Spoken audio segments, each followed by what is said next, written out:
ટ્રસ્ટીઓની અને માયાભાઈ સમજો, આપણા સમાજને હાથો બનાવવામાં આવ્યો છે. હાથો બગદાણા ધામમાં બાપા બજરંગદાસ બધાનું ભલું કરે. મારી ઘરે પણ મૂર્તિ છે, અમે પણ પૂજા કરીએ અને તમે પણ કરતા હશો. આપણો સમાજ હંમેશા સેવાભાવી રહ્યો છે. બગદાણા આજુબાજુના જેટલા પણ તાલુકા તમે લઈ લો, બગદાણા ધામમાં બાપા બજરંગદાસ ઉપર બધાના પૂત શ્રદ્ધા છે કે નહીં?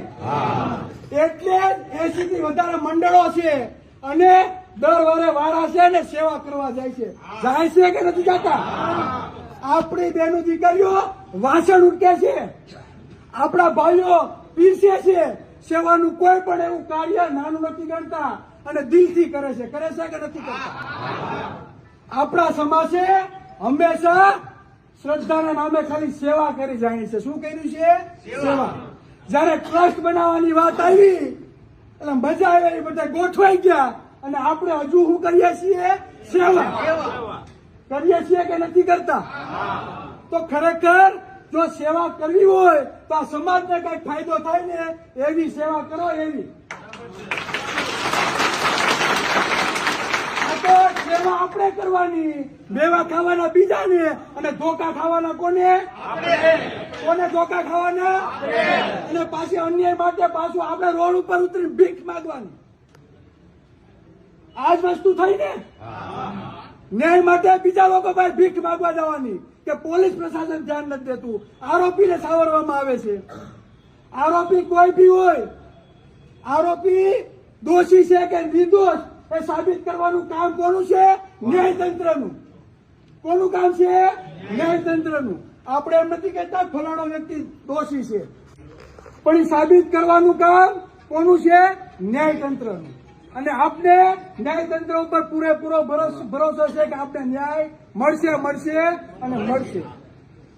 કહેવાનો મતલબ મારો એટલો, બરાબર, મેં આજે પણ સોશિયલ મીડિયાના માધ્યમથી કીધું હતું કે ભાઈ એવી સેવા ના કરો. તમારા સેવિક સેવા કરવી હોય તો તમારા બાળકોના શિક્ષણ માટે કરો. તમારા સેવા કરવી હોય તો તમારા સમાજનો આર્થિક ઉદ્ધાર થાય. તમારા પરિવારના ઉદ્યોગ ધંધા માટે સેવા કરો. એવી સેવા ના કરો કે તમને ધોકા પડે અને દુનિયા દાંત કાઢે. દાંત શું? દુનિયા દાંત કાઢે. એવી સેવા બંધ કરો, બંધ. અને આ સેવા કરવામાં જાય ને એટલે આપણે ધોકા પડે છે. મેં આજે કીધું છે આપણે શું કરવાનું છે ને, આપણે હું સમાજને સપોર્ટ આપવાનો. સમાજને સાચો સપોર્ટ આપે, સાચી જ વાત કહે છે ભાઈ. હું કઈ બીજી વાત કરતો નથી. હું બીજી વાત નથી કરતો. આ ટૂંકમાં પતે બાકી સાચી જ વાત કરું છું ભાઈ. હું સાચી વાત કરતો આ બધા કરો, બરાબર ને? બસ હું પૂરી કરું. 2 મિનિટમાં મારી વાત પૂરી કરું. 2 મિનિટ નહીં વાંધો આવું નથી આપવા, આપણે ટૂંકું જ કરીએ. એટલે સત્ય વાત એ, હું આજે પણ મેં મીડિયામાં કીધું ને હજી પણ કહું છું, બરાબર, કે જો એટલી જ બધી સેવા આપણે કરી હોય અને એ લોકો જો માનવતાવાદી હોય ને તો બગદાણા ધામમાં 50% ટ્રસ્ટી કોળીના દીકરાને બેહાડવામાં આવે. બાકી સેવા કરી દો બંધ. બરાબર? આપણે કઈ વાહિદા કરવાના છીએ ભાઈ? નથી ને?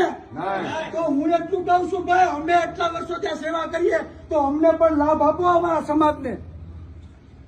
સમજો, મારે ટ્રસ્ટી નથી બનવું ત્યાં, સમજો.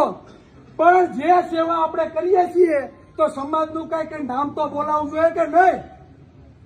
વાહિદામાં વાહન ધોવામાં જ આપણે નામ બોલાવવાના છે. બસ વધારે વાત નહીં કરતા. મારી આ વાત આજે આરે અને કાલે પણ આજ રહેવાની છે. એમાં કઈ ફેર પડશે નહીં. જય સંવિધાન, જય